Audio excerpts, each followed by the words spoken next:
Bom dia, buenos dias, guten Morgen,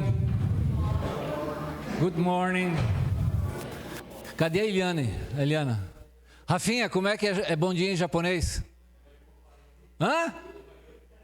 Ohayô? Ohayô. Ohayô que eu partou.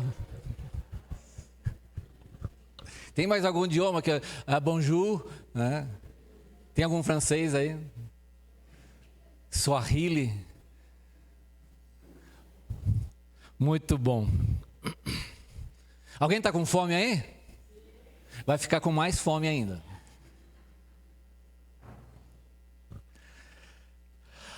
Quero começar com uma pergunta inquietante, talvez perturbadora.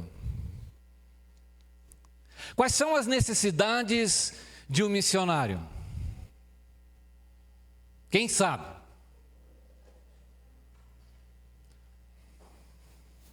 Como é que é, Pamela? As mesmas que a nossa. Será? Você concorda com essa bobagem que a Pamela falou? Hein? Não é bobagem, não. É só para incomodar você. Fala assim, conseguiu. As necessidades de missionário são as mesmas que você tem. Que necessidades são essas? Há como é que eu falo? Um professor, ele escreveu um livro chamado Maslow. E ele criou, olha só, agora estou ao vivo. Ele criou uma pirâmide de necessidades. O Erlo deve ter estudado isso lá há 30 anos atrás, quando ele fez o curso dele, né? As necessidades do ser humano. E começa no pé da pirâmide de necessidade, né? As necessidades fisiológicas.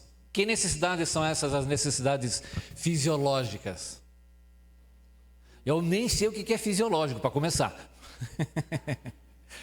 Que teu corpo precisa. Quais são elas? Comida. Bebida, né? Não, melhor água, né? Bebida, o pessoal pode pensar na Heineken, essas coisas assim, né? Água, né? Descanso, essas e assim vai. Exercícios, né? E assim vai.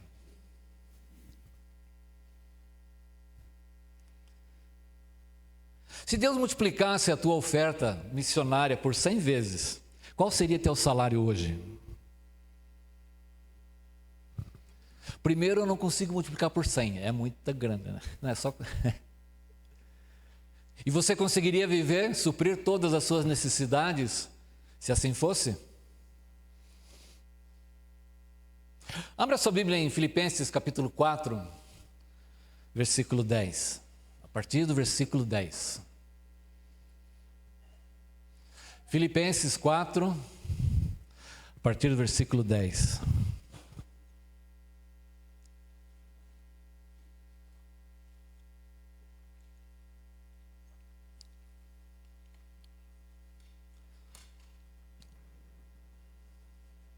Todo mundo lá? Se você não trouxe a sua Bíblia, está ali, vai ser colocado versículo a versículo, né? Para você poder acompanhar. Alegro-me grandemente no Senhor, porque finalmente vocês renovaram o seu interesse por mim. De fato, vocês já se interessavam, mas não tinham oportunidade para demonstrá-lo. Que igreja é essa para a qual Paulo está se dirigindo e falando essa palavra? É a igreja de Filipenses. Essa igreja ficava numa região chamada Macedônia. É a mesma igreja que lá na segunda carta aos Coríntios, no versículo 8, Paulo falou assim, irmãos, queremos que vocês tomem conhecimento da graça que Deus concedeu às igrejas da Macedônia, no meio de mais severa tribulação e grande alegria, e a extrema pobreza deles transbordaram em rica generosidade.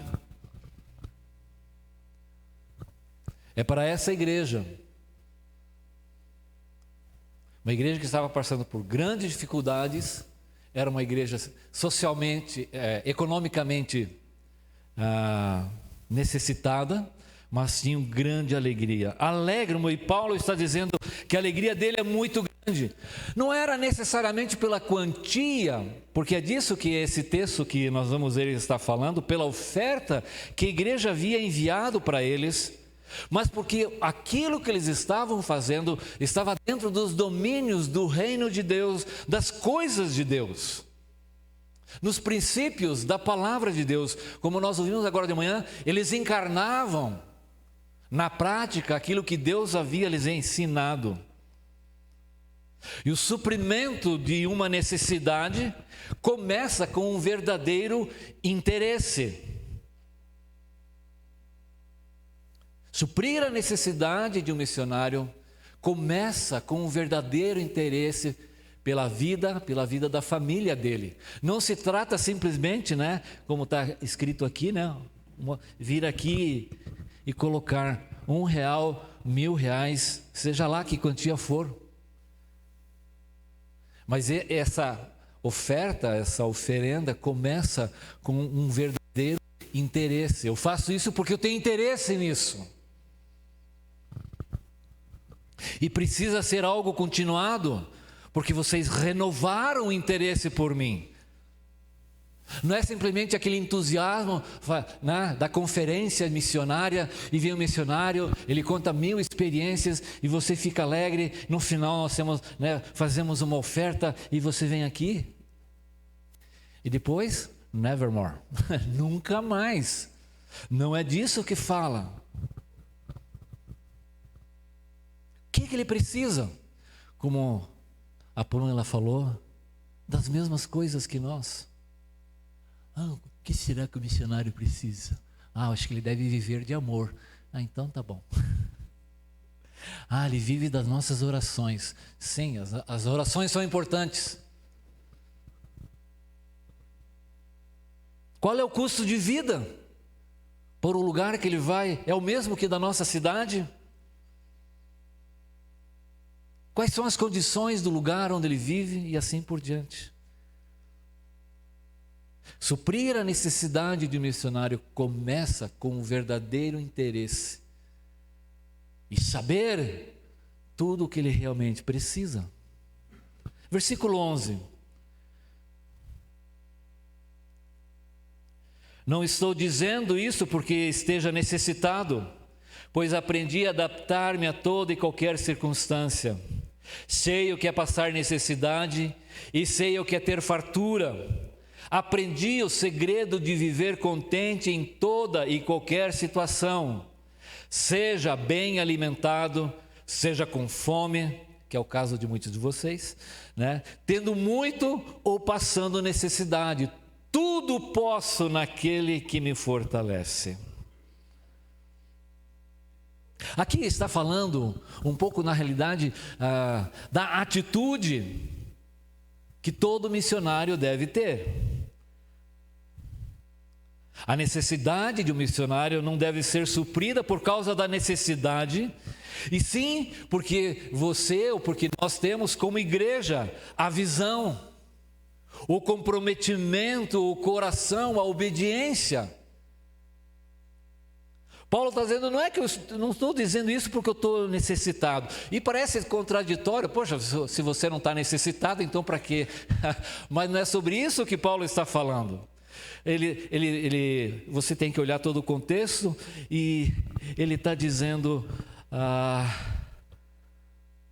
o missionário não dependa necessariamente do suporte que a igreja e os irmãos vão te dar. Você tem algo a aprender. E Paulo está dizendo que ele aprendeu por experiência. Essa palavra significa um aprendizado por experiência. Ele compreendeu e aceitou como verdade, e ele aplicou a sua vida e vive aquilo.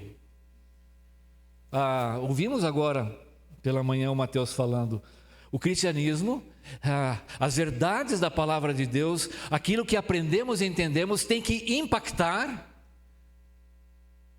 a nossa vida, e isso tem que ser vivido, tem que ser encarnado em nossa vida, tem que ser praticado. O cristianismo, o verdadeiro cristianismo, o cristianismo bíblico impõe que aquilo que ouvimos e aprendemos, nós vivamos.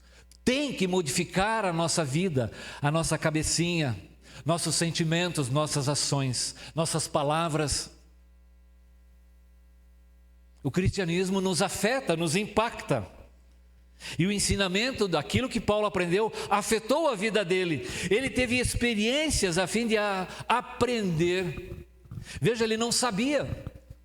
Ele aprendeu a sua vida, né, a fonte do verdadeiro contentamento. Aprendi.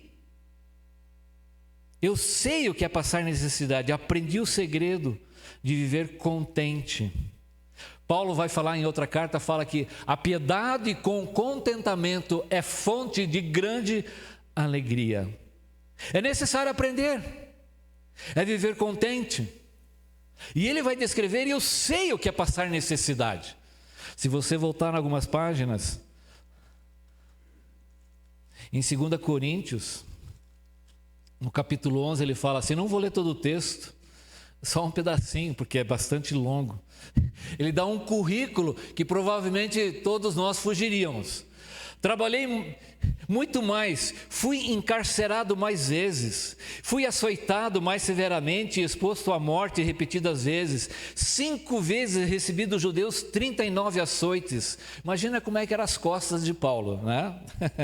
3 vezes fui golpeado com varas, 1 vez apedrejado, 3 vezes sofri naufrágio, passei uma noite e um dia exposto à fúria do mar, estive continuamente viajando de uma parte para outra, enfrentei perigo nos rios, perigo de assaltantes, perigo dos meus compatriotas, perigo dos gentios, perigo na cidade, perigo no deserto. Eu não quero ser missionário. Se você continua lendo, ele aprendeu por essas experiências a passar necessidade.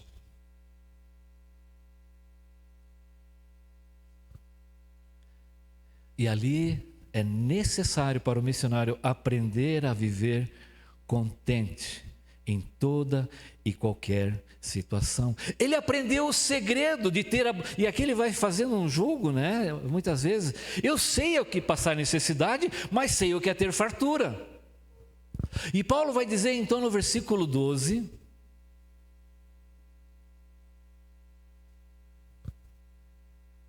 que aquilo que traz equilíbrio entre ter abundância e ter necessidade. A palavra abundância aqui é uma palavra bem interessante. Ela quer dizer aquilo que excede, aquilo que sobra. Essa palavra também é usada, por exemplo, para o rio que transborda, que sai das suas margens e se espalha. Vai muito além. O contentamento é esse aprendizado que traz equilíbrio, tanto na fartura, em ter mais do que se precisa, ou não ter nada daquilo que se precisa.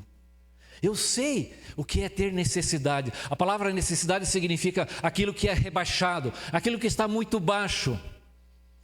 Você já viu uma represa quando o nível da água está bem lá embaixo? É essa a ideia. É aquilo que está faltando.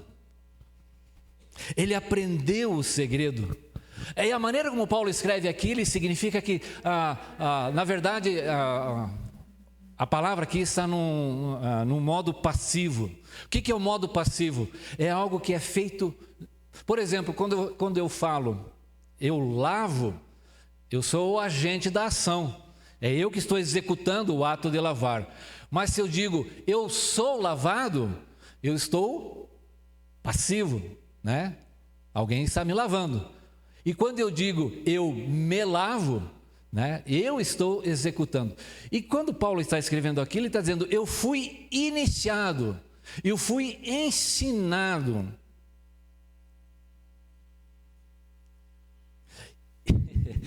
E pode parecer estranho para você, quando ele fala aprendi o segredo, essa terminologia Paulo pega de algumas religiões pagãs, de mistério.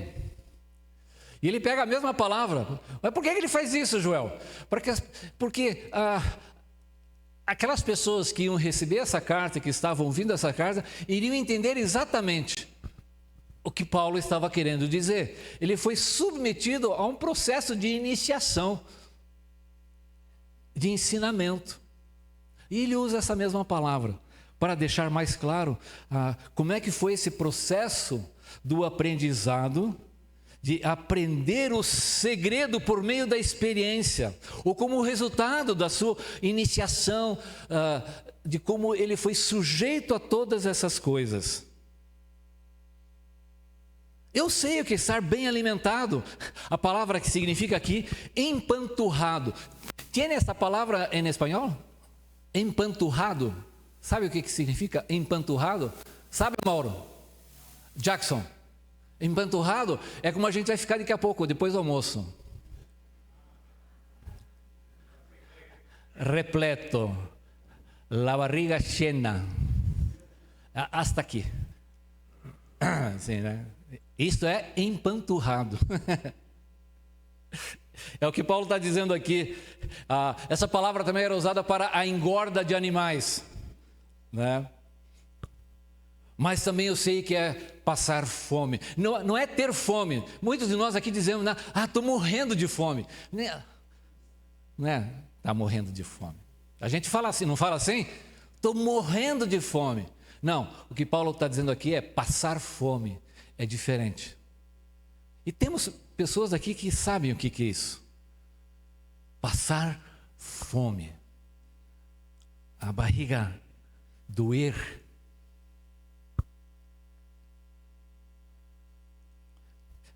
Passar necessidade ou ter abundância. É indiferente. Paulo aprendeu o segredo, estar contente.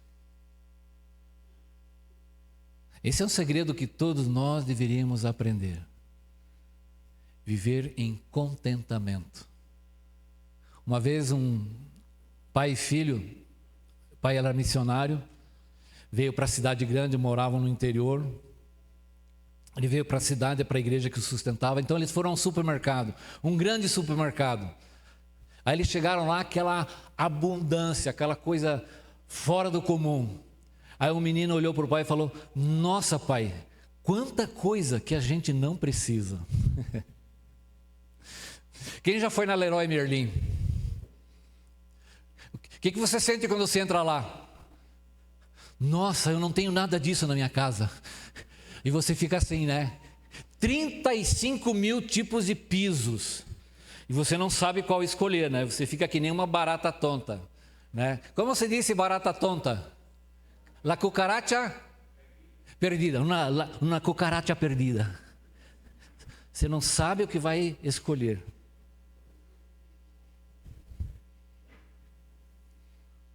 Versículo 13. Tudo posso naquele que me fortalece. Aqui uma pequena consideração. A Reina Valera, a versão que os espanhóis usam, está escrito assim: tudo posso em Cristo que me fortalece. Tem a Reina Valera ali? Olha lá. Todo lo puedo em Cristo que me fortalece. E a NVI põe naquele. Qual é a diferença entre essas duas traduções? Tudo posso naquele que me fortalece, tudo lo puedo em Cristo que me fortalece. Qual é a diferença? Não, tem diferença.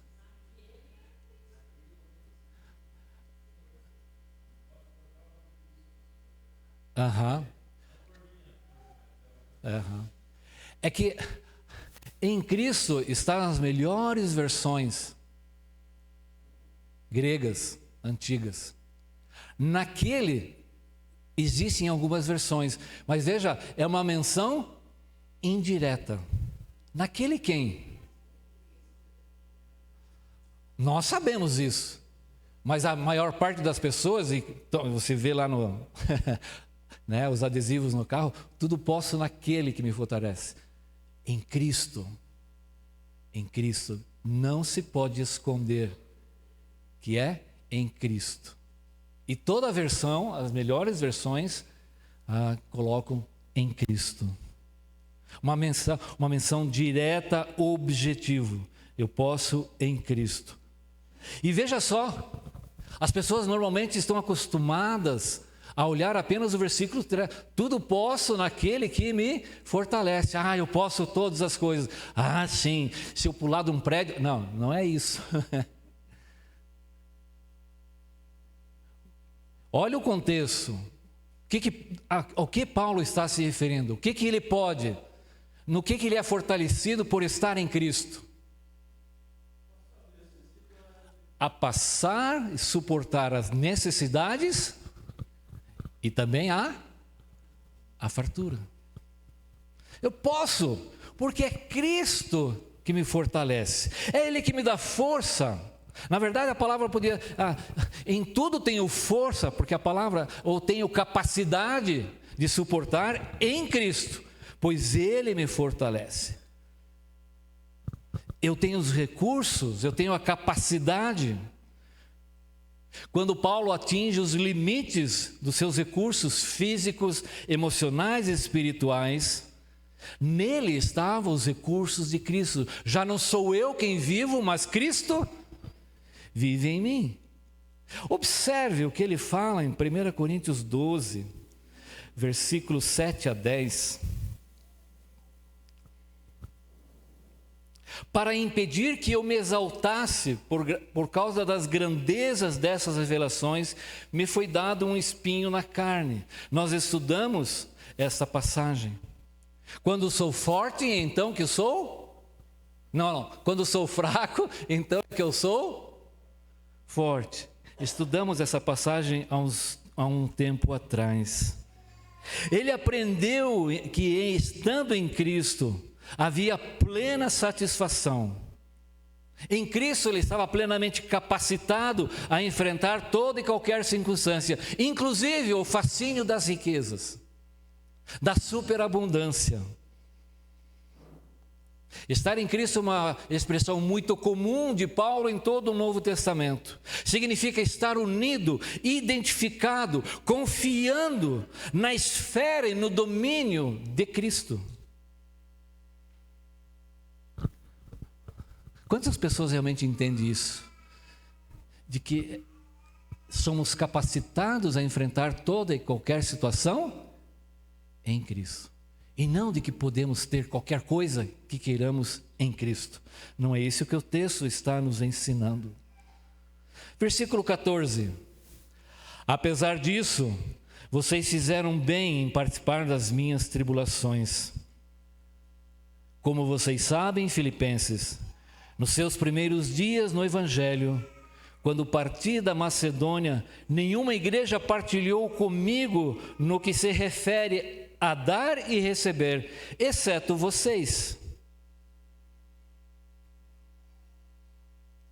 Aqui Paulo, então, ele volta a falar sobre os requisitos para suprir verdadeiramente as necessidades. Além do interesse que nós vimos ali no primeiro versículo, o que Paulo está nos dizendo aqui é que nós devemos participar. Apesar disso, vocês fizeram bem em participar. Essa palavra participar aqui, ela tem na sua raiz a mesma palavra que é traduzida, que nós conhecemos como comunhão.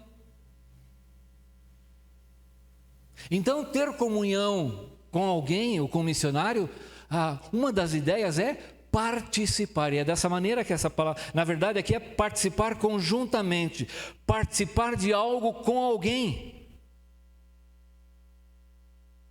é ter algo em comum, ou seja, a realidade que ele está também se torna minha realidade, eu estou participando junto com ele.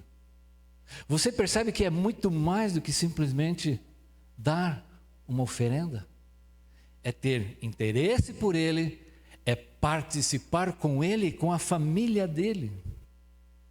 E veja só, participar no que? Diz o versículo 14.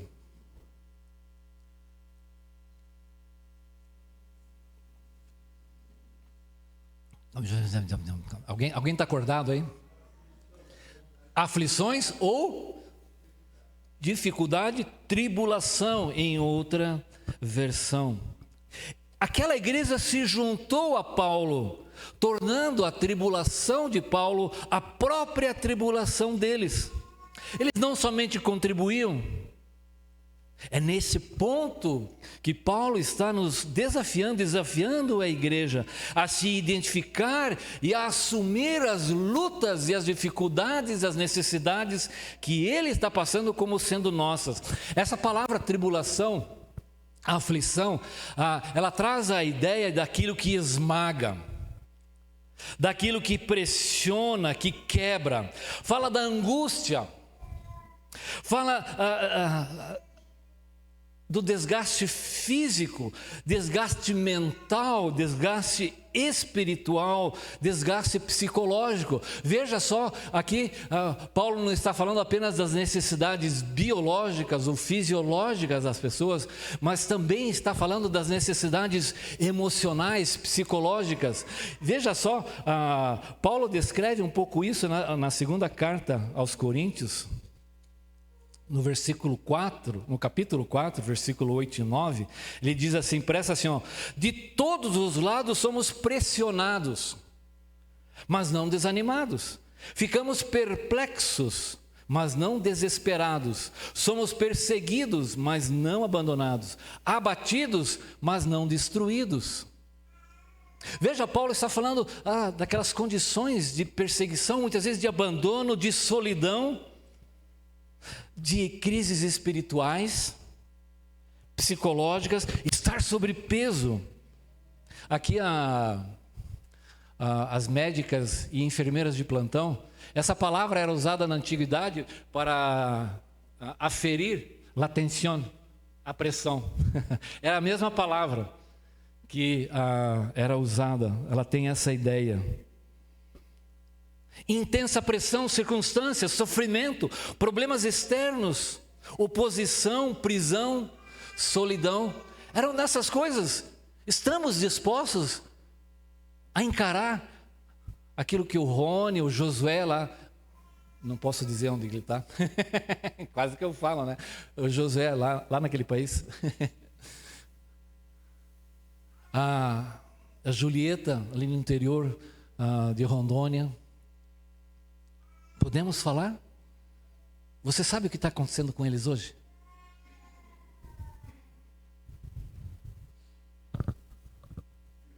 Versículo 15. Como vocês sabem, Filipenses, nos seus primeiros dias no Evangelho, quando parti da Macedônia, nenhuma igreja partilhou comigo no que se refere a dar e receber, exceto vocês. Quando que essa igreja começou a participar, a se envolver, a ter interesse com o ministério de Paulo? Em que época? Está escrito no texto. Desde que a igreja começou. Ela não precisou crescer, né? Se estruturar, ficar uma igreja grande, né?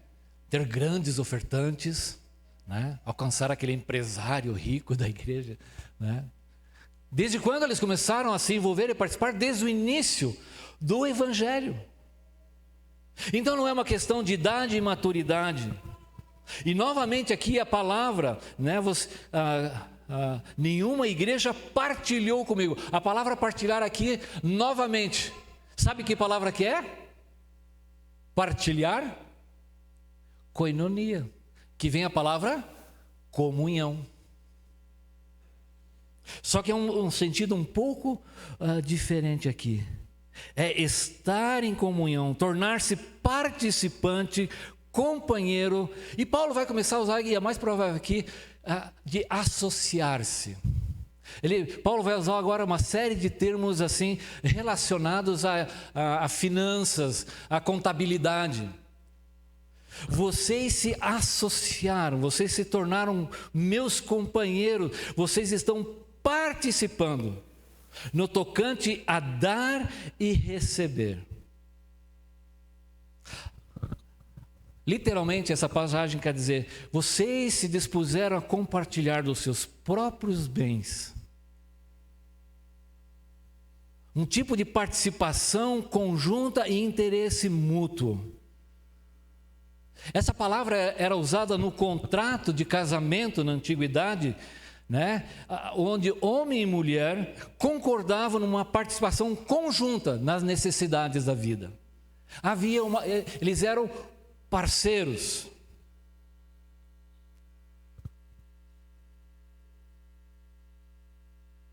O que eles compartilhavam? Das necessidades que eles tinham, das coisas espirituais, das coisas boas. Esses dias, nós fomos almoçar com uma família e era um filho do coração. E depois do almoço, assim, a gente foi tomar um sorvete. Né? Bem gostoso, por sinal. E eu falei, aí na hora de sair, você vai lá e, né, tem que pagar. Aí ele falou, não, você não vai pagar. Não, mas por que meu dinheiro não vale? Meu cartão é de segunda classe? Não. Gálatas 6,6. Gálatas 6,6. Eu lembrava do Gálatas 6,7, né? Mas aí a Damares leu, né? Gálatas 6,6. O que está sendo instruído na palavra, partilhe todas as coisas boas com aquele que o instrui. Aí ele me deu aquele, né? Sabe aquele filho que te provoca, né? Ele estava partilhando algo dele, dos seus bens, e pagando a minha conta, né? Eu fiquei muito contente, devia ter comido mais sorvete se eu soubesse, né? Eu me controlando ali para não comer tanto, né? Porque eu que vou pagar, né? Uma bola era 20, 2 bolas era 40, eu falei, tá louco.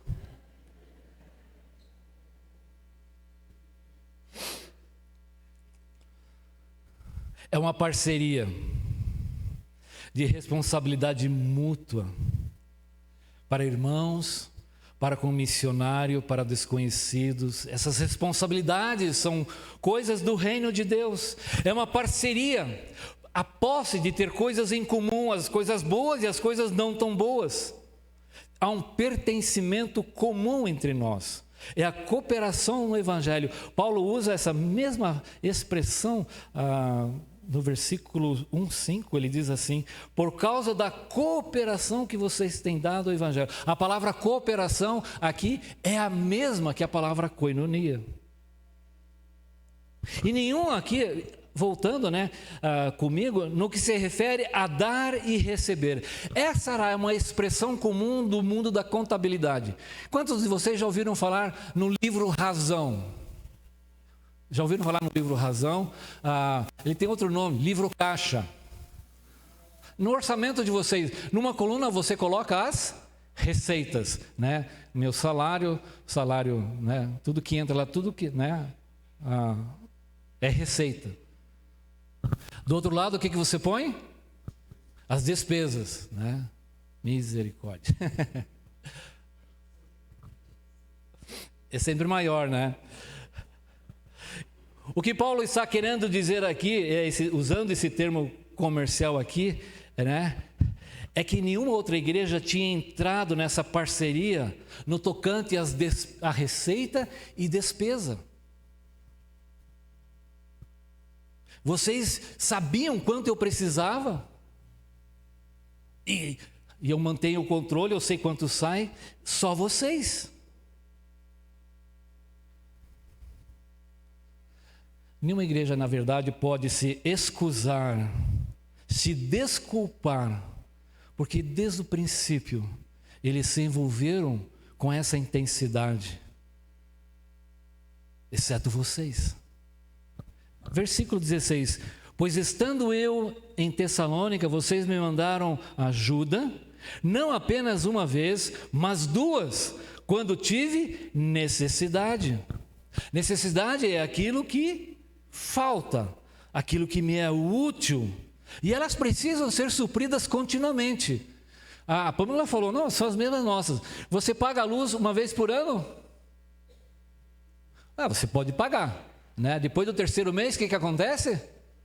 A tua casa fica romântica, né? Você compra um lampião ou velas, né? E à noite, né? Vai ficar tudo romântico, porque a Copel vai vir na tua casa e cortar. Se você deixa de pagar a água, né? Você para de tomar banho, e aí você vai dormir na sala, porque a tua esposa não te aguenta, né? Os urubu passam assim lá, né?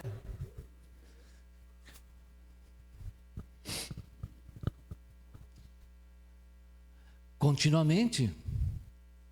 E quantas vezes, né? Isso eu já ouvi acontecer ao longo da história da nossa igreja, né? No começo, as nossas ofertas são aqui, né? Nos comprometemos com X aqui. 3 meses vai aqui assim. E daqui a pouco o que acontece? Aí baixa um pouquinho. Aí no 6º mês já baixa um pouquinho. 1 ano depois, missionário que se vire. Não é assim. A igreja de Filipos compartilhava, e sempre que ela tinha oportunidade, ela renovava o seu empenho, né? E Paulo, o que ele fala? Versículos 17 e 18. Recebi tudo e tenho mais do que é suficiente. Estou amplamente suprido, agora que recebi de Epafrodito os donativos que vocês enviaram. São uma oferta de aroma suave, um sacrifício aceitável e agradável a Deus. Veja só, o envolvimento, o interesse daquela igreja, que as necessidades de Paulo estavam amplamente supridas. A ação, o interesse, a identificação que aquela igreja tinha com as lutas e com as necessidades, os problemas que Paulo passava, eram deles, de maneira que isso produziu resultados extraordinários, como vamos ver. Não era uma exigência de Paulo. Ele está dizendo no versículo 17, não que eu esteja procurando ofertas, eu não estou exigindo isso. E Paulo fala isso porque naquela região onde ele estava, ali na Macedônia, onde hoje é a Grécia, naquela região ali, em muitos lugares havia acusação contra Paulo de que ele se aproveitava das igrejas, e aquilo era muito comum naqueles dias. Pessoas chegavam nas igrejas, nas casas, como é hoje em dia, né? Como você vê na televisão, e exploram a fé das pessoas. E Paulo está dizendo aqui, não, eu não sou desse tipo, eu não faço da pregação do meu ministério um meio de enriquecimento e de subsistência, é Deus que cuida de mim. De modo algum, o não que Paulo usa aqui no grego é uma expressão, um não absoluto, de forma nenhuma.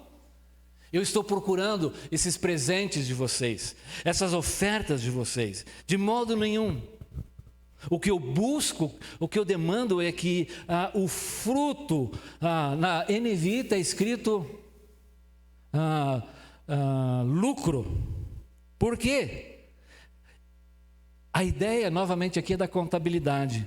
É aquilo que pode ser creditado na conta corrente de vocês. Literalmente lá pode pôr, Rafa, 4,17.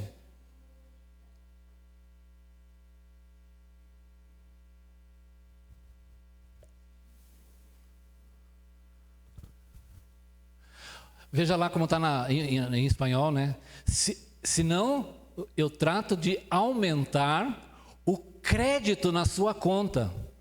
Lá na NVI, que aumente o crédito na conta de vocês. Agora teu olho brilhou, né? Opa, está falando a minha linguagem. O que Paulo está nos ensinando aqui? Que quando temos interesse, quando partilhamos, quando sofremos juntos, quando mantemos continuamente o nosso cuidado com esses missionários, a conta corrente tem lucro, é mais do que a poupança, né? São as letras do tesouro celestial. Aqui tem as letras, como é que é o nome, Erlon? Letras do tesouro? Hã? Debentures? Ah, direto. É que eu não liguei o aparelho aqui. Né? Letras do tesouro. Né? Rende mais do que as letras do tesouro. Mais do que renda fixa. Mais do que ações na bolsa. O que Paulo está desejando aqui, aquilo que vocês estão fazendo não é porque eu tenho necessidade, vocês têm que fazer porque têm a visão e a compreensão, porque vocês têm interesse por mim, porque vocês partilham das minhas lutas, porque vocês renovam e mantêm esse compromisso. Aí o que eu desejo é que a conta celestial de vocês se encha cada vez mais. É juros sobre juros. É a linguagem contábil, financeira que Paulo está se utilizando aqui. Dividendos. É aquilo que Jesus fala lá nos evangelhos, de ajuntar tesouros no céu, onde nem a prata, nem a inflação, nem nenhum plano, como é que fala plano? Esses planos, o nome, nada corrói, nada pode diminuir, que aumente. É interessante que a palavra aqui é a origem da palavra pleonasmo. Existe essa palavra pleonasmo em espanhol? Pleonasmo é uma figura de linguagem quando a gente fala assim, subir para cima ou descer para baixo. É uma figura de linguagem chamada pleonasmo. Ou seja, repetir a mesma ideia. É um vício de linguagem. É isso, professora? Professora Simone, mais ou menos, né? O pleonasmo, subir para cima, né? Brasileiro inteligente, então isso não existe, né? É um pleonasmo. O que ele está dizendo é exatamente isso, que é ter fartura, é aumentar, é superabundar. Paulo gosta de usar essas palavras superlativas. Era um termo usado no mundo financeiro para acúmulo de juros, de doações generosas suficientes para que haja lucro extraordinário, algo que cresce abundantemente. Eu li uma história meio engraçada. John Wesley foi um grande pregador. E ele estava numa cidade e foi hospedado. Ele estava numa cidade e um fazendeiro muito rico veio pregar na igreja dele. E naquela pregação, John Wesley falou assim, nas coisas do reino de Deus é assim, ganhe, o primeiro ponto, ganhe o máximo que você puder. O fazendeiro, esse cara entende as coisas, gosto dessa ideia, ganhar o máximo que puder. Aí ele foi falando, agora o segundo ponto, poupe o máximo que você puder. É exatamente isso que eu penso.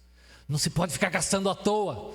O dinheiro não cai do céu. Há muito trabalho, muito suor para ganhar o dinheiro.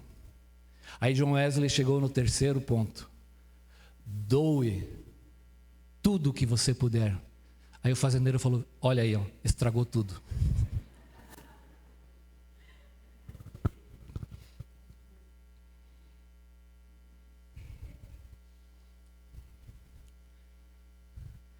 Temos uma conta bancária. Todo cristão tem, você sabia? Né? Eu sei que os irmãos aí que chegaram de Cuba, da Venezuela, né? Uma das primeiras coisas que eles fazem, precisa ter uma conta. Não é assim, Jorge? Né? Tem que ter um cartão, né? E aí, puedo gastar, comprar tudo. Pergunta. Como estão os teus depósitos nessa conta? Está no débito? Está usando o limite? Ou está tendo juros sobre juros? Né? Hoje tem X, amanhã tem X vezes 1,1. Aí, mês seguinte, é X 1,1 vezes 1,1. Está certo aí, professor? Obrigado. Né? E assim vai aumentando. Juros sobre Você tem feito esse depósito? Como é que está lá? Dá para sacar alguma coisa? Uma vez, o pastor chegou no céu todo contente, né? E ele estava vendo assim, ó, qual seria a mansão celestial dele, né? Aí um anjo pegou lá, você quer conhecer a tua mansão? Quero. Ah, então tá. Pegou lá, ó, aqui está a tua mansão. Era uma coisa enjambrada. Enjambrada, isso vocês não... Sabe o que é enjambrada, Jackson? Uma coisa enjambrada? Obrigado, pastor. Uma coisa mal construída. Enjambrada. Olha o que você aprendeu aqui. Né? Pregação também é cultura. Pode ser inútil, mas é cultura. Né? Uma coisa mal construída, o pastor ficou, mas, poxa vida, essa é a minha mansão? Claro, com o material que você mandou para cá, só deu para construir isso. O que você queria? O dinheiro que você mandou para cá, não deu para fazer muita coisa. Ainda um casebre no céu é melhor do que uma mansão no inferno, né? Mas tudo bem. Você tem depositado? Hebreus 11, 26 e 27 diz assim: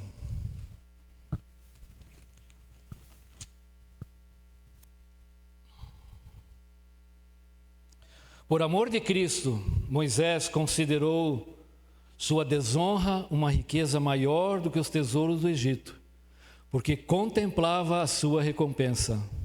Pela fé saiu do Egito, não temendo a ira do rei, e perseverou, porque ele via aquele que é invisível.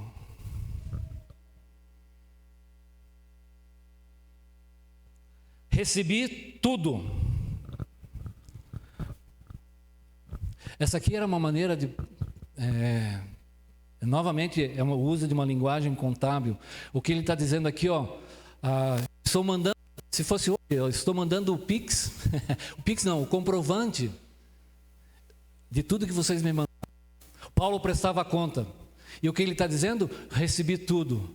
E não somente isso, o que eu recebi de vocês vai suprir totalmente as minhas necessidades, a ponto de ele dizer, eu estou amplamente, muito suprido. Eu fui preenchido amplamente. É a mesma palavra que Paulo usa, nós cantamos agora, enchei-vos do Espírito, é a mesma palavra que Paulo está usando aqui. Ele estava pleno, cheio, completo, até o máximo, transbordando. Eu estou rico, na verdade, ele está dizendo. Vocês me mandaram tanto que hoje eu posso me achar rico.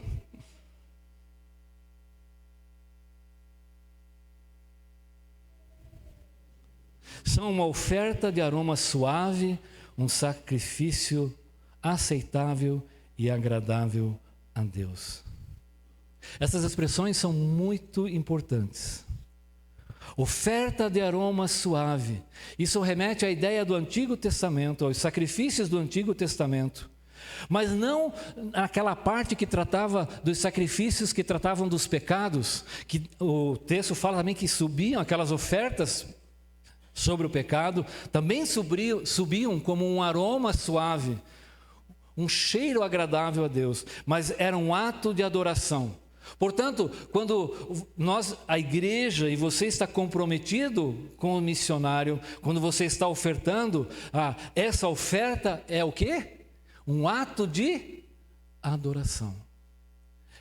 É um aroma suave, agradável. É um ato. Por que era um ato agradável? Porque supria verdadeira e completamente as necessidades. Não era uma expressão de mesquinharia. Não era uma expressão de obrigação. Eu vou lá porque senão o que os irmãos vão falar de mim, né? Eu vou lá e vou colocar alguma coisa. Nunca é isso. Esse tipo de contribuição não tem valor nenhum. É necessário ter a visão correta, a prática correta, o coração correto. Suprir plenamente. Nós vamos dar para que eles tenham o suficiente para viver bem. É uma oferta aceitável. O que significa isso? É quando na porta da tua casa tem aquele tapete, ou talvez tenha uma tabuleta, escrito o quê? Bienvenido. Estuve essa semana na casa de um irmão. E quando eu cheguei lá, ele me disse: "Mi casa, sua casa. Você é bem-vindo." É essa ideia dessa oferta aceitável. É aquilo que é agradável. É bem-vindo ao Senhor. Que coisa extraordinária, né? Um ato simples. E não se trata se é R$1 ou R$50. Mas é a compreensão daquilo que estou fazendo. É aceitável. Deus recebe favoravelmente. É como se estivesse colocando um tapete vermelho para você. Você é bem-vindo. Isso que você está fazendo aqui. O que você sente quando sente aquele cheirinho do café da manhã? Aquele café da manhã assim. O que você sente? O que você sente?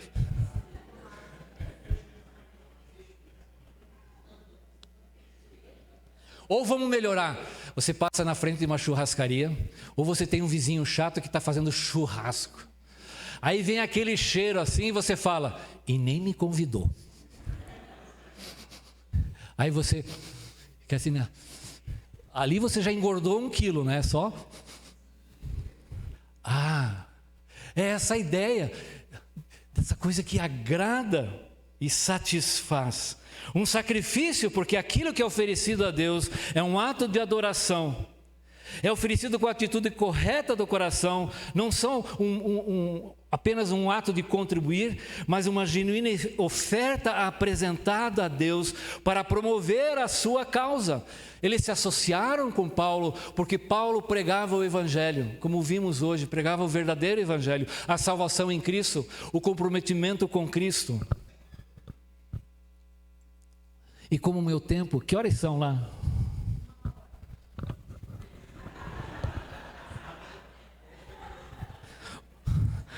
Uma hora dessas eu acabo. É o último versículo, gente, né? Deus meu ali está com fome, né? O Deus meu ali, né? Temos que cuidar dele. Versículo 19 para encerrarmos. O meu Deus suprirá todas as necessidades de vocês. Gostei disso. O meu Deus suprirá todas as necessidades. Novamente o contexto aqui. Em que contexto esse versículo está? Para quem que ele está falando essa promessa? Para que tipo de igreja ou para que tipo de cristão?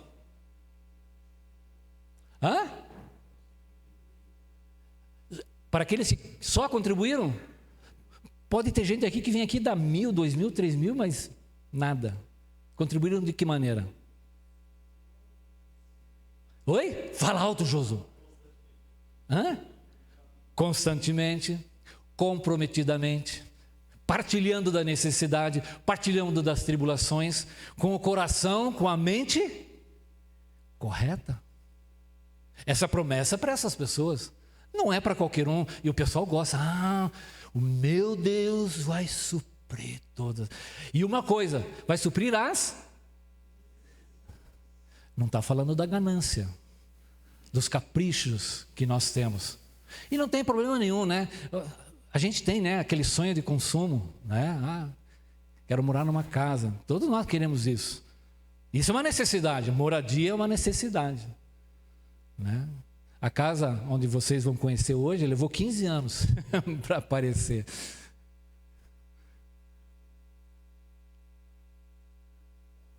O meu Deus suprirá todas as necessidades de vocês. Suprirá, a palavra aqui significa amplamente, encher até a borda. Aquele que supre amplamente o missionário será amplamente suprido pelo Deus do missionário. Vou repetir: aquele que supre amplamente o missionário será suprido pelo Deus do missionário amplamente. Compreendeu? Quando ofertamos com essa atitude correta, há essa promessa extraordinária que Deus, em sua glória e riqueza, há de nos suprir amplamente para tudo o que precisamos. Com Deus não se faz negócio. Deus não negocia essas coisas.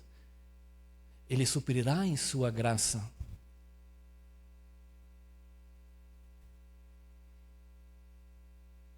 A promessa, então, está vinculada ao suprimento das necessidades do missionário, daquele que está lá no campo, às atitudes e ao viver, de acordo com as suas riquezas. Veja lá, de acordo com as suas gloriosas riquezas em Cristo.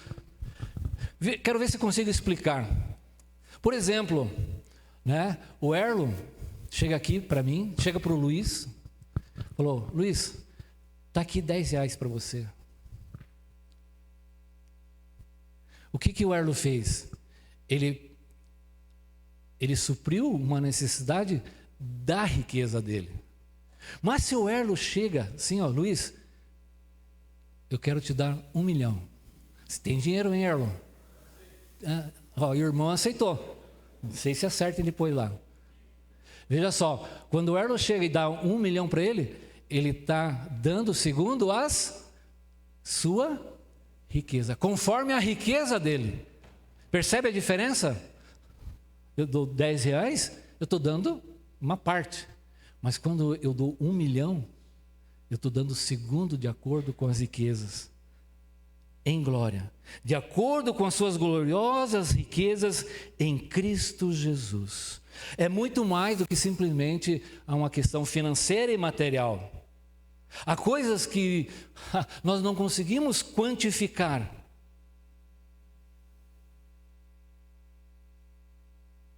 Porque elas transcendem as necessidades. Como dizia, vocês se lembram daquela propaganda Mastercard? Né? Com esse cartão aqui você compra um carro, você compra isso, você compra aquilo. E aí mostrava uma cena de família, né? Um pai brincando com o filho e terminava dizendo assim, né? Isto o Mastercard não consegue comprar. Charles Swindoll, num capítulo do seu livro Firme Seus Valores, falando sobre finanças, ele diz assim: com dinheiro você pode comprar uma casa, mas você não compra um lar. Com dinheiro você pode comprar remédios, mas você não compra a saúde. Com dinheiro você pode comprar uma mulher, mas não compra uma esposa. Com dinheiro você pode comprar um crucifixo, mas não compra a salvação.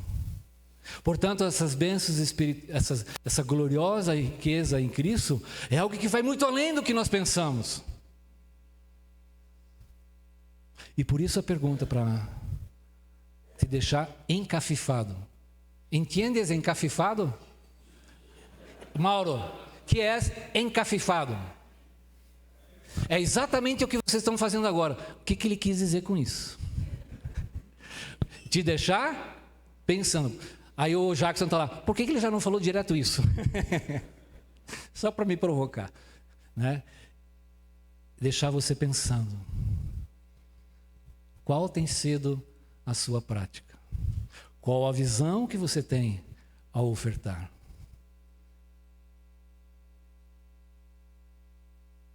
Você conhece as realidades dos nossos missionários? Você conhece o que eles estão passando hoje? O que eles estão precisando? As lutas, os frutos do ministério lá? Então essas coisas exigem um coração grande. Uma vez, para terminar, era uma conferência missionária, o marido foi ao encerramento, a esposa não pôde ir. Aí ele chegou em casa muito triste. Mas não foi boa a reunião, o culto, o encerramento? Não, foi muito bom. No final teve a oferta e por engano eu coloquei uma nota de R$20 para ofertar lá naquela noite. Mas que bom, você ofertou R$20. Não, mas eu queria ofertar R$5. Mas tudo bem, foi R$20, foi 4 vezes mais. Eu sei que foi 4 vezes mais, mas Deus sabe que o meu coração era só 5. Com que coração você vem aqui? Pesado ou na carga? Como está? Que investimento você faz? Então, participarmos da obra missionária, gente, é mais do que simplesmente ofertar. Dar uma certa quantia. Exige muito mais. O perfil do doador é um perfil muito especial. Vamos orar? Meio-dia, não é nem 1 hora.